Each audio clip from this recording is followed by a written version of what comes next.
Tahukah kamu kalau akhir-akhir ini Muhammadiyah sedang ramai diperbincangkan karena menerapkan kalender Hijriah global tunggal? Keputusan Muhammadiyah ini tentu menimbulkan pro kontra di kalangan masyarakat, khususnya bagi umat Islam. Sebenarnya, sejak kapan sih gagasan kalender Hijriah global tunggal ini muncul? Jadi, gagasan adanya kalender Hijriah global sudah disuarakan sejak tahun 1939 Masehi atau bertepatan dengan 1358 Hijriah oleh ulama besar Mesir, Syekh Ahmad Muhammad Shakir. Namun saat itu Shakir tidak menawarkan desain teknisnya. Abad ke-20, gagasan kalender Hijriah mulai terlihat konkret. Tahun 1978 Masehi atau 1398 Hijriah, ilmuwan asal Malaysia, Muhammad Ilyas, memperkenalkan kalender Islam internasional yang terbagi dalam 3 zona waktu. Ide cemerlang ini belum memenuhi kebutuhan global, sehingga masih menimbulkan perbedaan tanggal antar wilayah. Selanjutnya pada tahun 1993 Masehi atau 1413 Hijriah, ilmuwan muslim asal Aljazair, Nidal Gusum, mengusulkan kalender 4 zona waktu.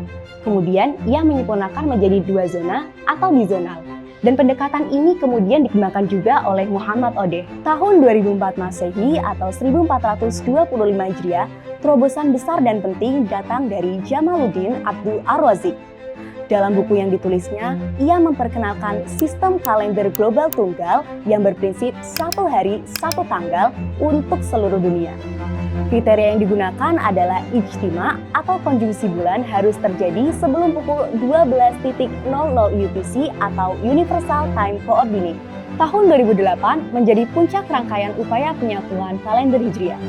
Organisasi Konferensi Islam dalam Konferensi Tingkat Tinggi Islam ke-11 di Dakar mengeluarkan deklarasi yang menegaskan pentingnya penyatuan kalender Islam. Langkah ini kemudian ditindaklanjuti oleh ISESCO, yang kemudian mengadopsi model kalender unifikasi Jamaluddin Abdul Ar-Razik. Langkah merealisasikan kalender Hijriah global makin serius pada tahun 2016 Masehi atau 1438 Hijriah dalam konferensi internasional di Istanbul. Dalam konferensi tersebut, disepakati secara resmi kalender Hijriah global tunggal atau KHGT sebagai standar kalender Islam internasional. Dan pada tahun 2025 Masehi, untuk memulai tahun 1447 Hijriah, Muhammadiyah mengadopsi kalender Hijriah global tunggal sebagai sistem penanggalan Hijriah. Hal ini bukan hanya sikap organisatoris, namun juga langkah strategis dan intelektual untuk membangun umat yang berpijak pada ilmu dan bersatu dalam waktu. Karena kalender Hijriah global ini bukan hanya sekedar alat hitung hari, namun juga sebagai simbol kesatuan umat dan hasil ijtihad kolektif. Maka, sebagai umat Islam, ada baiknya kita mencari tahu, mempelajari, dan memahaminya.